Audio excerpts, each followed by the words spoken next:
الحمدللہ نحمدہ ونصلی ونسلم علی سیدنا و مولانا محمد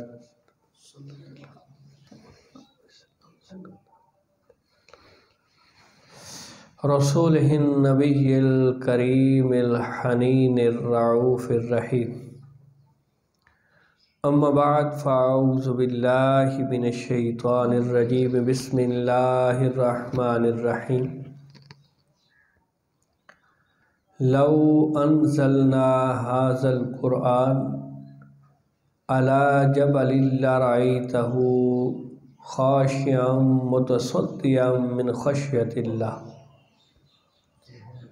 آمنت بالله صدق الله العظيم قال الله تبارك وتعالى في شان حبيبه مخبرا وآمرا ان اللہ و ملائکتہ یصلون علی النبی یا ایہا الذین آمنوا صلوا علیہ وسلموا تسلیما۔ تمامی حضرات بآواز بلند درود پاک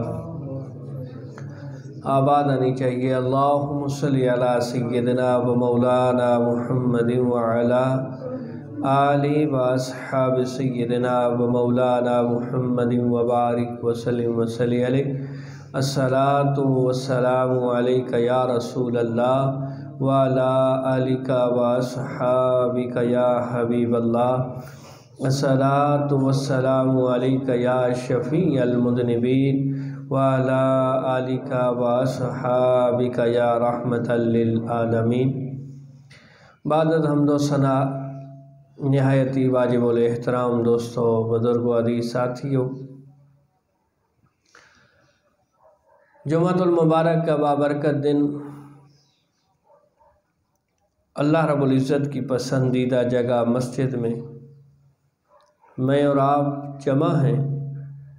دعا فرمائیں مولا پاک ہم سب کا یہاں آنا، مل بیٹھنا، ذکر اذکار کرنا اپنی پاک بارگاہ کے اندر شرف قبولیت عطا فرمائے۔ عزیزان محترم و محتشم، پچھلے دنوں سویڈن حکومت نے باقاعدگی کے ساتھ حکومت نے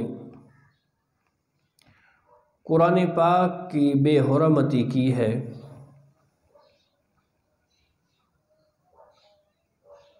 اس کے لیے پچھلا جمعۃ المبارک پہ ملک پاکستان کے اندر ایک احتجاجی مظاہرے بھی ریکارڈ کروائے گئے۔ وقتاً فوقتاً اکثر شہروں کے اندر علماء کرام،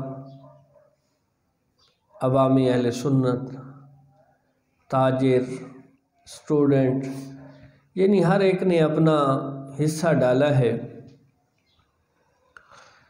اور ایک احتجاجی مظاہرے ریکارڈ کروائے، بتایا کہ جناب آپ کا یہ کام خلاف فطرت بھی ہے، خلاف انسانیت بھی ہے، اور ہماری دل آزاری کا یہ موجب بنا ہے۔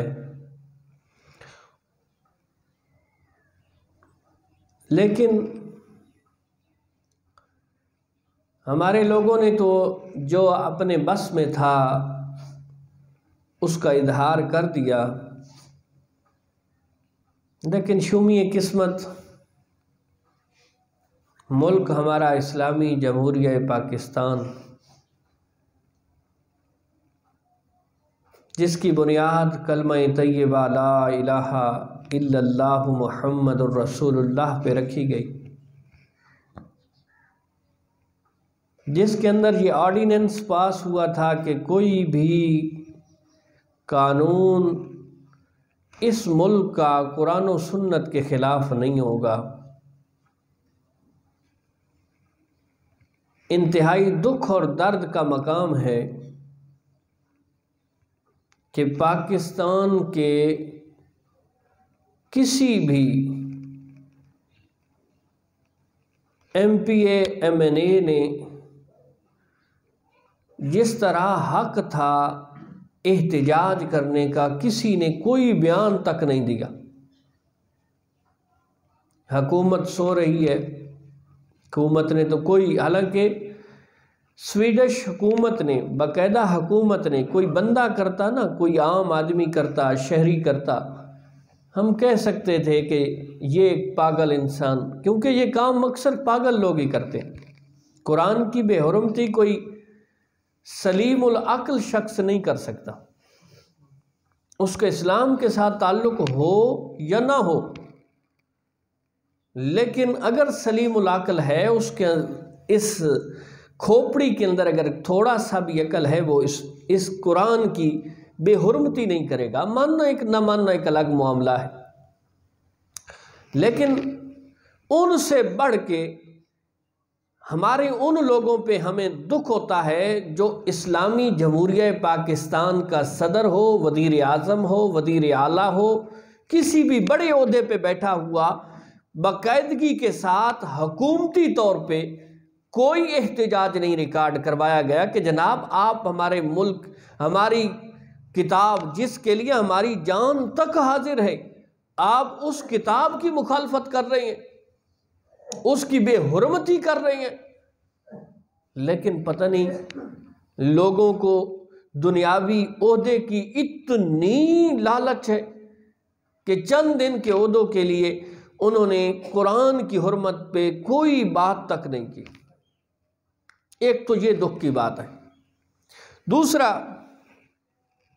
بڑا اچھا ہے کہ ہمارے لوگوں نے بڑے درد دل کے ساتھ، بڑی ذوق اور شوق کے ساتھ حرمت قرآن کے مظاہروں کے اندر اپنے آپ کو پیش کیا، شامل ہوئے، نعرے لگائے، ان لوگوں کے خلاف باقاعدہ طور پہ بینر اٹھائے ہوئے تھے۔ بہت اچھا ہے، مولا پاک سب کی یہ کوششیں کاوشیں اپنی پاک بارگاہ کے اندر شرف قبولیت عطا فرمائے۔ لیکن عالی جا، کیا اس طرح کرنے سے، ان مظاہروں کو روڈ پہ آنے پہ یا تقریریں کر دینے سے کیا یہ معاملہ حل ہو جائے گا؟ یہ میرا اپنا ایک ذاتی پوائنٹ آف ویو ہے۔ میں بذات خود اچھا سمجھتا ہوں جن حضرات نے یہ کوشش کاوش کی ہے، میں اس کو برا نہیں سمجھتا۔ کوئی یہ ذہن کے اندر نہ رکھے کہ جناب میرا کوئی پوائنٹ آف ویو یہ ہے کہ مظاہرے نہ کرنے چاہیے، کریں، لیکن عالی جان یہ اس کا کوئی پرماننٹ حل نہیں ہے، یہ اس کا کوئی مستقل حل نہیں ہے۔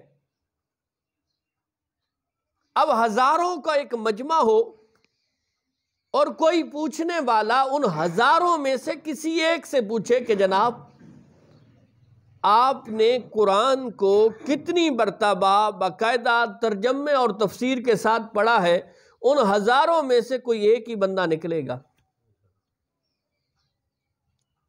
اور اگر اعلان کیا جائے جناب آپ مظاہرے کے لیے آئے کھڑے ہیں جو کہتے ہیں حرمت قرآن پہ ہماری جان بھی قربان ہے، ماشاءاللہ آپ کے ذوق کے اندر مولا برکتیں دے، لیکن مسئلہ یہ ہے کہ جناب آپ میں سے کتنے ہیں جنہوں نے، ہزاروں کی تعداد میں سے کون کون ہیں جنہوں نے صبح کی یہ باقاعدہ طور پہ اپنی عادت بنائی ہوئی ہے کہ روزانہ قرآن پاک کو ہم نے پڑھنا ہے؟ کون سے لوگ ہیں کہ جو کہتے ہیں کہ جی اس قرآن کو ہم سمجھنا چاہتے ہیں، قرآن کی تفسیر کو جاننا چاہتے ہیں، قرآن کی علوم کی ہم مہارت حاصل کرنا چاہتے ہیں؟ میرے خیال میں ہزاروں کے مجموعوں کے اندر کوئی دو تین کا نکلنا، یہ کوئی نکلنا نہیں ہے۔ عربی کا قاعدہ ہے القلیل کالمعدوم، تھوڑے نہ ہونے کے برابر ہوتے ہیں۔ یعنی جناب من، ہمیں ان سے گلہ تو ضرور ہے کہ آپ ہمارے قرآن کی، اسلامی کتاب کی بے حرمتی کر رہے ہیں، لیکن اپنی ذات سے گلہ کتنا ہے؟ ہزاروں کا اگر احتجاجی مجمع ہو اور ہزاروں میں سے چند لوگ نکلیں کہ جو باقاعدگی کے ساتھ قرآن کی صبح تلاوت کرتے ہیں، چند لوگ نکلیں جو باقاعدگی کے ساتھ روزانہ قرآن کی کچھ آیات کا ترجمہ، تفسیر، تشریح پڑھتے ہیں، چند لوگ نکلیں کہ جو لوگ قرآن کو سمجھنا چاہتے ہیں، قرآن پہ عمل کرنا چاہتے ہیں۔ علی جا ہزاروں کے مجموع میں سے چند کا نکلنا یہ تو نہ ہونے کے برابر ہے۔ ہمیں ان سے بھی گلہ ضرور ہے، لیکن سب سے بڑھ کے گلہ جو ہے وہ اپنی ذات سے ہے کہ ہم نے قرآن کے ساتھ کتنی وفا کی ہے، ہم نے قرآن کی کتنی عزت کی ہے۔ میں اکثر بارہا مرتبہ کہہ چکا ہوں کہ ہم نے قرآن کو صرف قرآن ایصال ثواب کی کتاب سمجھا ہوا ہے۔ کوئی فوت ہوتا ہے تو کل شریف پہ بیٹھ کے اس کی تلاوت کی جاتی ہے، جمعرات کے دن قاری صاحب اور بچوں کو بلا کے تلاوت کی جاتی ہے، 40ویں والے دن تلاوت کی جاتی ہے، برسی کے دن تلاوت کی جاتی ہے۔ علی جا یہ کریں، میں اس کا مخالف نہیں ہوں، لیکن یہ مقصد قرآن کا نہیں ہے، یہ قرآن کا کوئی مقصد نہیں ہے۔ ہم پڑھیں، مرنے والے کو ایصال ثواب کریں، اس کو ثواب ملتا ہے، لیکن قرآن کا یہ مقصد نہیں رہ گیا۔ قرآن کا مقصد تو یہ تھا کہ اس قرآن کے ان لفظوں کا معنی کیا بنتا ہے، اس کے ان لفظوں کے معنی کے اندر کتنی گہرائی ہے، کتنے علوم اس کے اندر چھپے ہوئے ہیں۔ ان سے ہم نے اپنے دنیا اور آخرت کے مسائل کو حل کرنا ہے۔ علی جا ہم اس سے تو دور ہیں، ہم تو صرف نعرے لگانے کے لیے آئے، احتجاج کر لیں۔ میں بارہا یہ گزارش کر رہا ہوں کہ مجھے احتجاج سے کوئی مخالفت نہیں، لیکن جناب من کبھی اپنی ذات کے اندر، اپنے دل کے اندر بھی احتجاجی مظاہرہ کیجئے نا۔ ہماری اولادیں، میں اولادوں کو دنیا پڑھانے کا بھی مخالف نہیں ہوں، لیکن لوگ جس کے پاس چند پیسے آتے ہیں اس کی کوشش ہوتی ہے کہ انتہائی وی آئی پی مشہور ہوتا ہے نا بھئی، انتہائی اچھے سٹینڈرڈ والے سکول میں اپنے بچوں کو پڑھایا جائے، انگلش میڈیم میں پڑھایا جائے، انہیں اچھی انگلش آنی چاہیے۔ مقصد کیا ہوتا ہے کہ ان کی دنیا سنورنی چاہیے، کہ دنیا کے اندر یہ مشکلات نہ ہوں۔ لوگ اپنے بچوں کو ڈاکٹر بناتے ہیں، اور ڈاکٹر کی آج پاکستان کے اندر آج کل جو فیس ہے نا پاکستانی، تقریباً 1 کروڑ روپیہ لگتا ہے۔ ایک بچے کو MBBS ڈاکٹر بنانے کے لیے 1 کروڑ روپیہ لگتا ہے، لیکن کتنے لوگ ہیں، اس سے ہمارے میاں والی کے کتنے لوگ ہیں جو اپنے بچوں کو ڈاکٹر بنوا رہے ہیں۔ اور قرآن پاک کے اندر آپ یقین مانیں، آپ اگر کسی مدرسے یا جامعہ کا وزٹ کریں گے، آپ کو نظر آئیں گے کہ ان میں سے 100 میں سے 85% وہ بچے ہیں جو مالی طور پہ کمزور ہیں یا جن کے والدین اس دنیا سے چلے گئے ہیں، یعنی جو انتہائی کمزور طبقے کے لوگ ہیں وہ قرآن پڑھ رہے ہوتے ہیں، اور ان پہ خرچ کتنا آتا ہے؟ کوئی خرچ نہیں ہے، کوئی خرچ نہیں، سب کچھ فری ہے، کھانا فری ہے، رہائش فری ہے۔ حالانکہ جو MBBS ڈاکٹر جس کو کروڑ روپیہ لوگ فیس پے کر رہے ہوتے ہیں، ہاسٹل کی فیس الگ ہوتی ہے، میس کی فیس الگ ہوتی ہے، آنے جانے کی جو کنوینس ہوتی ہے، بسیں ہوتی ہیں، ان کی فیس الگ ہوتی ہے۔ اس کے باوجود والدین اس پہ خوش ہیں، جناب ہمارا بیٹا MBBS بنے گا۔ لیکن مدارس میں چلے جائیں، وہ پھٹے پرانے پہنے ہوئے کپڑے، وہ بچے یا تو بابا ہے نہیں، یتیم بچے ہیں، یا بابا ہے تو انتہائی غریب ہے، جو میرے خیال میں 6 مہینے تک ادارے کا چکر بھی نہیں لگاتا، اور استادوں نے کبھی نہیں کہا کہ بیٹا تیرا باپ کیوں نہیں آتا۔ انہیں پتا ہے یہ غریب آدمی ہے، اور یہی چراغ جلیں گے تو روشنی ہوگی۔ اور دیکھیے گا، اور انہی میں سے بچے نکلتے ہیں، پھر اسی منبر کے وارث بنتے ہیں۔ اور پھر دیکھیے، بڑے دکھ کی بات ہوتی ہے کہ جب MBBS ڈاکٹر بن کے آتا ہے، کتنے کروڑ روپیہ لگا کے، اس کے بعد اس کا کام کیا ہے؟ ایک تو 17 یا 18 سکیل کے اندر اس کی نوکری، جاب ہوتی ہے، پہلی کوشش ہوتی ہے۔ اور یہ پڑھایا کیوں جاتا ہے کہ یار ان کی دنیا اچھی ہو جائے۔ میرے خیال میں میں نفی نہیں کرتا، لیکن میرے خیال میں ہزاروں نہیں لاکھوں میں سے کوئی ایک ہو کہ جس کی یہ نیت ہو کہ میرا بیٹا اگر ڈاکٹر بنے گا تو انسانیت کی خدمت کرے گا۔ کروڑوں میں سے یا لاکھوں میں سے کوئی ایک بندہ ہوگا وہ، ورنہ اکثر کی یہی سوچ ہوتی ہے کہ یار اچھا پیسہ کمائے گا۔ اب جو کروڑ روپیہ لگا کے آیا بیٹھا ہے 17 یا 18 یعنی 17ویں یا 18ویں سکیل کے اندر وہ جوائن کرتا ہے، اور اس کے بعد کی کیا صورتحال ہے؟ اب کوئی عالم ہو، شیخ الحدیث ہو، شیخ القرآن ہو، آپ جس وقت چلے جائیں، ہاں کسی مصروفیت کی بنا پہ آپ کو نہیں مل رہے، لیکن جب بھی آپ جائیں گے آپ کو فری آف کاسٹ ملیں گے، آپ کے معاملے کو سنیں گے، بغیر کسی خرچے کے آپ کو سوال کا جواب دیں گے، یا فتویٰ لکھ کے دینا ہے فتویٰ لکھ کے دیں گے، آپ کو جو حسب توفیق خدمت ہے، یعنی چائے پلا دیں گے، پانی پلا دیں گے، اس کے علاوہ آپ کو۔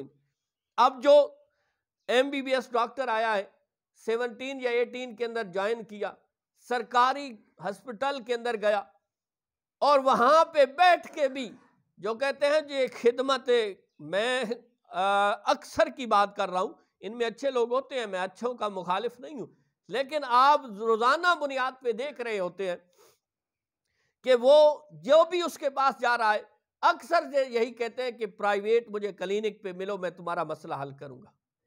ایسے ہی ہے نا، کروڑ روپیہ لگا کے جو آیا بیٹھا ہے، ماہانہ ہزاروں کی تنخواہ، لاکھوں میں تنخواہ بھی لے رہا ہے، اس کے باوجود ہر ایک کو القلیل کالمعدوم، بہت تھوڑے ہوتے ہیں جہاں کو وہ جس کو اسی جگہ پہ ٹریٹمنٹ کر دیتا ہے، اکثر کو کہتا ہے کہ پرائیویٹ کلینک پہ ملو۔ پھر پرائیویٹ پہ کیا ہوتا ہے کہ پہلے تو اس کو ملنے کے لیے فیس دو، ٹھیک ہے نا جی، چیک اپ فیس ہوتی ہے، پہلے فیس دو، پھر ابھی ہاتھ نہیں رکھتے، 10 ٹیسٹ لکھ دیتے ہیں کہ جاؤ یہ ٹیسٹ کروا کے آؤ۔ بڑے ظلم کی بات ہوتی ہے، پتہ نہیں ان کے اندر انسانیت ہی نہیں ہوتی۔ کوئی شوقیہ طور پہ بھی کبھی ہسپتال میں گیا ہے؟ نہیں جاتے بھائی، ہمیشہ مجبور، یعنی جب بندہ بیمار ہوتا ہے پریشانی کی وجہ سے ہسپتال میں گیا، اور پہلے چیک اپ فیس، پھر ٹیسٹ، پھر ہزاروں کی دوائی۔ یہ لوگ چاہتے ہیں کہ جی ہمارے بچے ڈاکٹر ہونے چاہیے، اور اسی کے مقابلے میں اگر آپ کا بیٹا عالم دین ہوگا جس کو لوگ حقیر سمجھتے ہیں، میں جہاں آپ کو سمجھانا چاہتا ہوں نا، جو بات آپ کے ذہن کے اندر رکھنا چاہتا ہوں اس بات کی طرف آئیے۔ جو کہتے ہیں ہمیں سویڈش حکومت سے گلہ ہے، مجھے بھی گلہ ہے، لیکن اس سے بڑا گلہ تو ہمیں آپ سے اور مجھے ہونا چاہیے اپنی ذات سے، کہ ہم نے اپنی اولادوں کو دین پڑھایا ہے یا دنیا پڑھائی ہے۔ اور جو MBBS ڈاکٹر یا ایڈوکیٹ کے پاس اگر آپ کسی معاملے کے لیے مشورہ کرنے کے لیے جائیں نا، تو اس کا جو نائب ہوتا ہے، منشی ہوتا ہے، وہ کہتا ہے اتنی فیس لیں گے، اس کے بعد آپ کو مشورہ دیں گے۔ پروفیسر ہے، ایک سبجیکٹ اگر پڑھاتا ہے نا، اس سبجیکٹ کے لیے بھی آپ کو ہزاروں روپے اس کو ٹیوشن فیس دینی پڑے گی۔ لیکن ایک عالم دین ہے، ایک حافظ قرآن ہے، ایک قاری قرآن ہے کہ جو مفت میں ہر شے پڑھاتا ہے، لیکن لوگ نہیں پڑھتے، اور پھر احتجاجی مظاہرے میں حرمت قرآن پہ ہماری جان بھی قربان ہے۔ میں کہتا ہوں ایسی منافقت پہ میں کیا کہہ سکتا ہوں؟ ہم نے اس قرآن کے ساتھ کتنا وفا کی ہے؟ ہمارے بچے کیوں نہیں قرآن پڑھتے؟ ہماری جو 30-35 سال کی زندگی گزر گئی ہے، ہم نے قرآن کتنا پڑھا ہے؟ قرآن کو کتنا سمجھا ہے؟ حالانکہ قرآن تو ایسی لازوال کتاب ہے۔ نبی کریم علیہ السلام نے فرمایا جس بندے کی یہ سوچ ہو، یہ عادت ہو کہ روزانہ قرآن پڑھتا ہے، رات کو بھی جب وہ قرآن پڑھتا ہے تو اللہ رب العزت کی طرف سے آسمان سے اس پہ رحمت اور سکینت نازل ہوتی ہے۔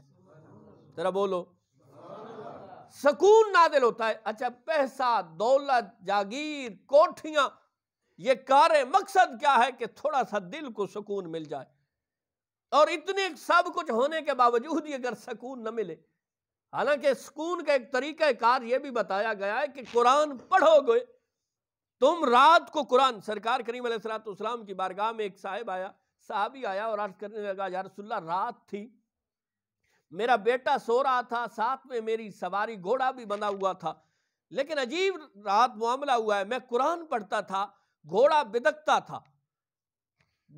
تھا یعنی اوپر نیچے ہوتا تھا، اپنی ٹانگوں کے ساتھ بدکتا تھا، میں قرآن کو بند کرتا وہ خاموش ہو جاتا۔ یا رسول اللہ ساری رات اسی طرح میں نے گزاری ہے، جو ہی میں قرآن کو پڑھتا تھا۔ نبی کریم علیہ الصلوۃ والسلام نے فرمایا جب تو قرآن کو پڑھتا تھا اللہ رب العزت کے نورانی فرشتے رحمت لے کے نازل ہوتے تھے، وہ ان فرشتوں کو دیکھ کے خوشی کی وجہ سے اچھلتا تھا، اس لیے تو وہ اچھل رہا تھا۔ اچھا یہ نور ہے۔ اچھا نبی کریم علیہ السلام نے فرمایا جب کوئی بندہ رات کو قرآن پڑھتا ہے اس پہ سکون، اطمینان یہ نازل ہوتا ہے، اور پھر کیا ہوتا ہے کہ اگر اس کی یہ پکی عادت ہے کہ جب دوسری رات آتی ہے، پہلی رات جو جا رہی ہے وہ دوسری آنے والی رات کو وصیت کرتی ہے فلاں جو شخص ہے اس کو اس وقت رات کے وقت اٹھانا، وہ تیرے اندر رب کے کلام کی تلاوت کرے گا۔ اور فرمایا جب بندہ تلاوت کرتا رہتا ہے، زندگی کا معمول ہے، پھر جانا تو ہے نا، موت تو برحق ہے، موت سے تو کوئی بھی نہیں بچ سکا نا، موت تو دینی ہے، یہ زندگی جانی ہے، موت آ گئی، فرمایا بندہ وہ فوت ہوتا ہے۔ اب قرآن کی وفا دیکھیے، نبی کریم علیہ الصلوۃ والسلام نے فرمایا جب اس کے عزیز و اقارب اس کو اس کی قبر کے اندر دفن کرتے ہیں، اب منکر نکیر آ گئے، منکر نکیر حدیث کے اندر پڑھے نا، اللہ ہی رحم فرمائے، فرمایا جب کسی گناہ گار کی قبر میں آتے ہیں، بہت لمبا ان کا قد، اور ان کے یہ جو دانت ہیں باہر سامنے والے وہ اتنے بڑے ہوتے ہیں کہ وہ زمین پہ گھسیٹ رہے ہوتے ہیں، یہ ان کی ڈراؤنی شکل ہوتی ہے۔ فرمایا منکر نکیر جب اس بندے کے پاس آتے ہیں جس نے ساری زندگی قرآن کے ساتھ وفا کی، اب سامنے ایک منکر نکیر اور اس مرنے والے کے سامنے وہ قرآن آ جاتا ہے۔ منکر نکیر کہتے ہیں بھئی آج اس کی اولاد چھوڑ گئی، والدین چھوڑ گئے، رشتہ دار چھوڑ گئے، دنیا والے چھوڑ گئے، ہر شے اس کو چھوڑ گئی، تو کون ہے جو ہمیں سوال نہیں کرنے دیتا؟ تو وہ قرآن کہتا ہے میں وہ قرآن ہوں جب دنیا پہ یہ تھا میرے ساتھ اس نے وفا کی ہے، اب میری وفا کا ٹائم ہے، میں اس کے ساتھ وفا کروں گا۔ اور اس وقت بندہ بھی حیران ہوتا ہے، یہ حدیث کے لفظ ہیں، بندہ حیران کہ آج کے دن کون ہے جو وفا کر رہا ہے؟ وہ اولادیں جس کے لیے حلال و حرام سب کچھ اکٹھا کرتے رہے وہ تو چلے گئے، روئے دھوئے تھے، قبر پہ بیٹھ کے تھوڑے سے روئے بھی تھے، آنکھوں میں ان کے آنسو بھی ضرور تھے، لیکن اب چلے گئے۔ زیادہ سے زیادہ کون بیٹھ سکتا ہے؟ اب تو ایک صورتحال بعض علاقوں میں یہ بھی ہے کہ حفاظ کرام کو بٹھاتے ہیں کہ وہ جی آپ 7 دن قرآن پڑھیں۔ میں کہتا ہوں قرآن پڑھنا ثواب کا کام ہے، لیکن مجھے اس بات سے اختلاف ہے کہ صرف حفاظ کو کیوں بلاتے ہو؟ جس بابا نے آپ کے لیے ساری محنت کر کے یہ سب کچھ اکٹھا کیا ہے، کام تو آپ کا بنتا ہے کہ 7 نہیں 7 سال بیٹھ کے بابا کی قبر پہ قرآن پڑھو نا۔ حفاظ کو بلایا جاتا ہے جناب آپ پڑھیں، ہم آپ کی خدمت کریں گے، بہتر ہے، ٹھیک ہے، جائز ہے، لیکن بھائی حق تو آپ کا بنتا ہے نا، آپ بیٹھیں، گرمی ہے یا سردی ہے، قبر پہ بیٹھ کے پڑھیں نا قرآن۔ پھر بھی وہ روتے منہ چلے گئے، لیکن قرآن ہے کہ وفا کرنے آ گیا۔ پھر منکر نکیر اس قرآن سے کہتے ہیں ہم اسے کوئی تکلیف نہیں پہنچائیں گے، ہم تو رب کا وعدہ پورا کرنے آئے ہیں، سوال و جواب کرنے آئے ہیں۔ اب وہ گئے، قرآن نے کہا ڈرنا نہیں، گھبرانا نہیں، میں رب کی بارگاہ میں تیرے لیے کچھ مانگنے کے لیے جا رہا ہوں۔ اب قرآن مولا کی بارگاہ میں پہنچتا ہے، حدیث کے لفظ ہیں، نبی کریم علیہ السلام نے فرمایا کہ قرآن جب رب کی بارگاہ میں پہنچتا ہے، مولا میرا پڑھنے والا قبر میں آیا ہے، اس کے نیچے بچھانے کے لیے بچھونا چاہیے، اس کو اوپر اوڑھنے کے لیے چادر چاہیے، اس کی قبر کو جنت کے باغوں میں سے ایک باغ بنا دے، اور اس کے سینے پہ ایک ایسی خوشبو رکھ دے کہ قیامت تک اس کو وہ سونگھتا رہے۔ فرمایا جب قرآن یہ ساری چیزیں لے کے اس قرآن پڑھنے والے کی قبر میں پہنچتا ہے، پہلا سوال کرتا ہے کہیں ڈر تو نہیں لگا تھا؟ نہیں ڈرا تو نہیں تھا، تیرے جانے کے بعد مجھے کوئی اتنی مشکل تو نہیں آئی۔ اچھا یہ دیکھو، یہ تیرے نیچے بچھانے کے لیے ہے، اوپر اوڑھنے کے لیے بھی ہے، یہ تیری قبر جنت کے باغوں میں سے ایک باغ بھی بن گئی ہے۔ اچھا یہ تیرے سینے پہ ایسی خوشبو رکھی گئی ہے کہ اگر اس کا ایک تھوڑا سی خوشبو بھی کائنات کے اندر پھیل جائے دنیا میں تو ساری خوشبوئیں اس کے سامنے ہیچ ہو جائیں۔ یہ تو خوشبو سونگھتا رہے اور قیامت کے دن کا انتظار کرتا رہے۔ یہ قرآن کی وفا ہے، لیکن ہم نے قرآن کے ساتھ تو وفا نہیں کی نا۔ میں بہرحال یہی آپ سے اور میری ذات سے، میرے اپنی ذات سے بھی گلہ ہے کہ جناب ہم نے قرآن کتنا پڑھا ہے۔ وہ تو پتہ ہے، جو باہر کے جو اسلام مخالف لوگ ہیں انہوں نے باقاعدگی کے ساتھ یہ جس طرح ایک الیکٹریشین آتا ہے نا، وہ آ کے کوئی چیز سیٹ کرنا لگتا ہے تو پہلے ایک ٹیسٹر کے ساتھ چیک کرتا ہے کہ جناب اس کے اندر کرنٹ کتنا ہے۔ اسی طرح ہے نا بھائی، کوئی چیز الیکٹریشین آیا تو اس نے چیک کی، پہلے وہ چیک کرے گا کہ جناب اس کے اندر کرنٹ کتنا ہے۔ یہ جو کبھی اسلام کے خلاف بات کر دیتے ہیں، کبھی نبی علیہ السلام کی خاکے بنا دیتے ہیں، کبھی قرآن کی حکومتی سطح پہ بے حرمتی کر دیتے ہیں، وہ ٹیسٹر لگا رہے ہوتے ہیں کہ مسلمانوں کے اندر ابھی ایمان کتنا ہے، مسلمانوں کے اندر ابھی ایمان کتنا ہے۔ اب وہ دیکھتے ہیں کہ مسلمانوں کے اندر اتنا ہی ایمان ہے کہ بس مظاہرے کر سکتے ہیں، بس اور یہی نعرے لگا سکتے ہیں۔ میرے بھائی، اگر میں ادھر مظفر اور میاں والی وہاں بھچراں پہ کوئی نعرے لگاؤں تو اس سے امریکہ کو کوئی نقصان نہیں پہنچنا، لیکن میں کہتا ہوں کہ اگر ہزاروں میں سے 100 بندہ کھڑا ہو کے کہے کہ انشاءاللہ العزیز مولا نے مجھے اولاد دی ہے، میں اپنی اولاد میں سے ایک کو عالم دین، حافظ قرآن، قاری قرآن بناؤں گا، اس سے امریکہ کو بڑی تکلیف پہنچے گی۔ اس سے وہ سویڈش حکومت جو قرآن کی بے حرمتی کر رہی ہے اس کو تکلیف پہنچے گی، صرف نعرے لگانے سے نہیں۔ آج میں اور آپ اپنے دل کے ساتھ یہ وعدہ کریں کہ ہم نے قرآن کے ساتھ وفا کرنی ہے، قرآن کو پڑھنا ہے، قرآن کو سمجھنا ہے، قرآن کی تشریح پڑھنی ہے، قرآن کی تشریح سمجھنی ہے، قرآن کی تفسیر سمجھنی ہے۔ اچھا مزے کی بات یہ ہے، میں کافی دیر سے کلام کر رہا ہوں، تقریر کر رہا ہوں، اتنی توجہ آپ کی میری طرف نہیں ہے۔ باہر بابا بولا ہے، سب کی توجہ اس کی طرف ہو گئی ہے۔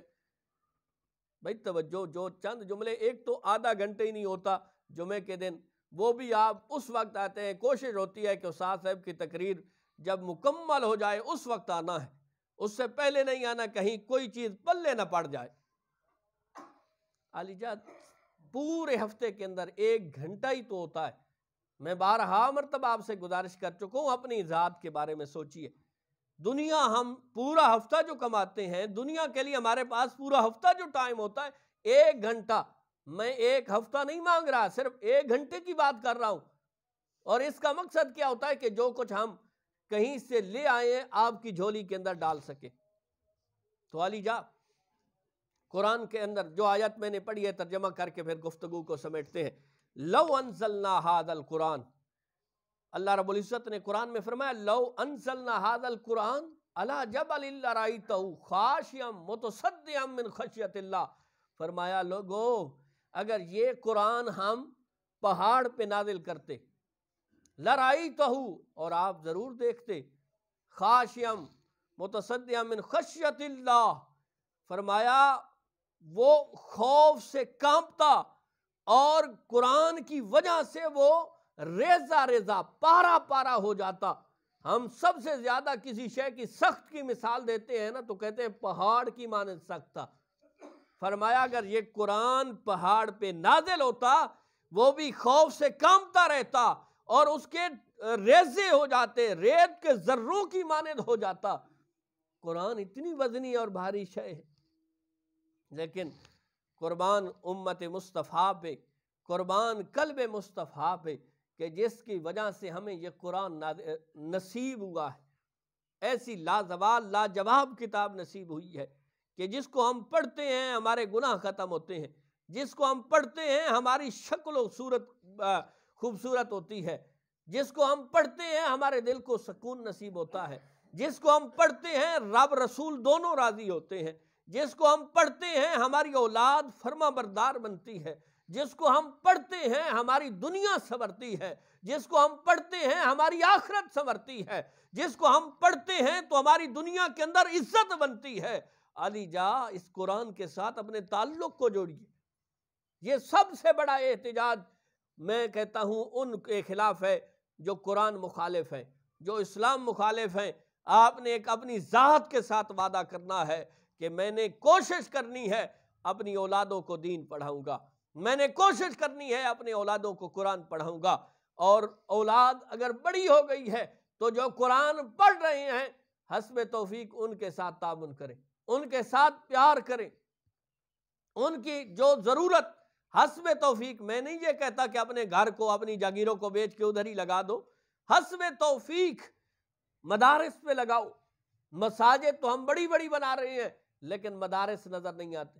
یہی وجہ ہے کہ میرے خیال میں 24 گھنٹوں میں 1 گھنٹہ ہمارے بچے قرآن پڑھنے نہیں آتے، لیکن اگر ایک دن سکول نہ جائے تو سب کا بڑی پریشانی ہوتی ہے کہ جناب دیکھیں آج بچہ جو ہے نا سکول نہیں گیا۔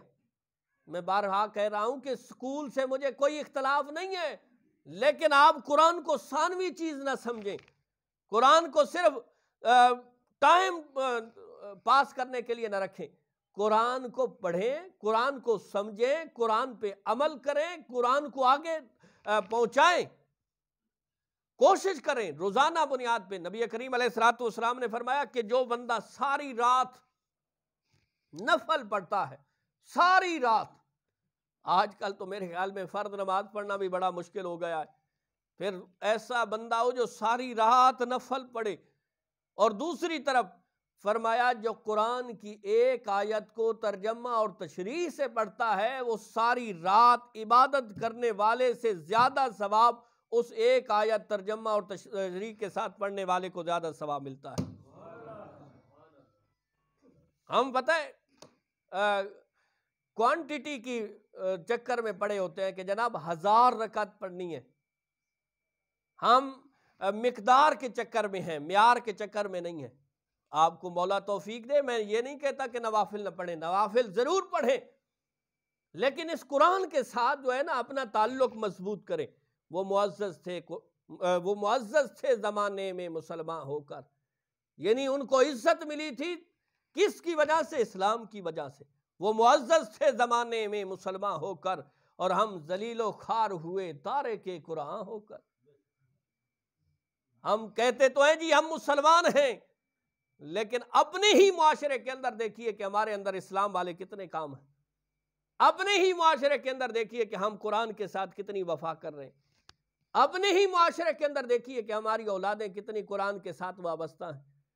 آج بیٹا انگلش تو اتنی بول لیتا ہے کہ انگریزوں کو پڑھا لے، اور قرآن اتنا نہیں آیا کہ بابے کی اگر میت پڑھی ہے تو اس کو نماز جنازہ بھی پڑھا سکے۔ علی جا یہ فکر والی باتیں، یہ قابل فکر باتیں، یہ سوچنے سمجھنے والی باتیں ہیں، یہ ایک کان سے سن کے دوسرے سے نکالنے والی نہیں، ان پہ توجہ کرنے والی باتیں ہیں۔ اور کبھی اکیلے میں بیٹھ کے ان باتوں پہ غور و فکر کیجئے۔ میں اکثر کہتا ہوں، شاید آپ کو اختلاف ہو مجھ سے، میں کہتا ہوں ہمارے نعرے جو ہیں یہ منافقت کی دلیل ہے۔ ہم نعرے لگاتے ہیں کہ غلامی رسول میں موت بھی قبول ہے، لیکن ہمارے اندر غلامی رسول ہے کتنی یہ ہم نے کبھی چیک نہیں کیا۔ ہم اس خوش فہمی میں ہیں جناب ہماری روح نکلے گی اور سیدھے ہم جنت چلے جائیں گے، لیکن کبھی اپنی زندگی کو دیکھیے تو صحیح نہ بھائی، میں اور آپ اپنی زندگی کا احتساب تو کریں۔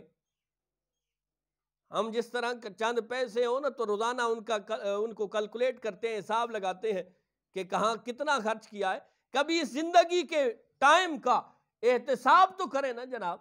24 گھنٹوں میں اور آپ کتنے گھنٹے اللہ اور اس کے رسول کے لیے نکال رہے ہوتے ہیں؟ مسجدیں ویران ہیں، مسجدیں مرثیہ خواہ ہیں کہ نمازی نہ رہے، یعنی وہ صاحب اوصاف حجازی نہ رہے۔ پہلے تو وہ رو رہی ہیں کہ ہیں نہیں، اور جو ہیں بھی صحیح وہ اللہ اکبر، وہ آتے بھی میرے خیال میں امام صاحب کو تنگ کرنے کے لیے، القلیل کالمعدوم۔ اللہ رب العزت ہمیں دین اسلام پہ کما حق و عمل پیرا ہونے کی توفیق عطا فرمائے، اور مولا پاک ہمیں قرآن کے ساتھ وفا کرنے کی توفیق عطا فرمائے۔ یہ کھوکھلے نعرے، یہ منافقانہ روش، یہ منافقانہ نعروں سے اللہ رب العزت ہمیں بچائے۔ یہ ریاکاری یا ریاکاری کہہ لیں، اللہ رب العزت ہمیں اس ریاکاری سے بچائے۔ یہ ریاکاری جسے سرکار کریم علیہ السلام نے شرک خفی فرمایا ہے یا شرک اصغر فرمایا ہے، بندہ لوگوں کے لیے کچھ کرے نہ، میرے بھائی جو بھی کرنا ہے اللہ کے لیے کرے، جو کچھ بھی کرنا ہے، یعنی ایک لمحہ بھی اللہ کے لیے کرنا ہے تو اللہ کے لیے کرے۔ بندہ سارا دن روزہ رکھے اور صرف ذہن کے اندر یہ ہو کہ لوگ کہیں گے بڑا روزہ دار، کیا فائدہ ہے؟ بندہ حج و عمرہ کرنے کے لیے ہزاروں نہیں لاکھوں آج کل تو لگ رہے ہیں لگائے، اور صرف ذہن کے اندر۔ اب یاد رکھیں، یہ شیطان انسان کی سب سے پہلے عمل سے پہلے نیت کو برباد کرتا ہے کہ حج عمرہ کے لیے جا رہا ہے، ذہن کے اندر ایک خیال آئے گا کہ واپسی پہ لوگ مجھے بھی حاجی کہیں گے، سب کچھ برباد۔ اگر یہ نیت آ رہی ہو تو اسی وقت لا حول ولا قوت الا باللہ العلی العظیم پڑھے۔ سبحان ربک رب العزت عما یصفون وسلام علی المرسلین والحمد للہ رب العالمین۔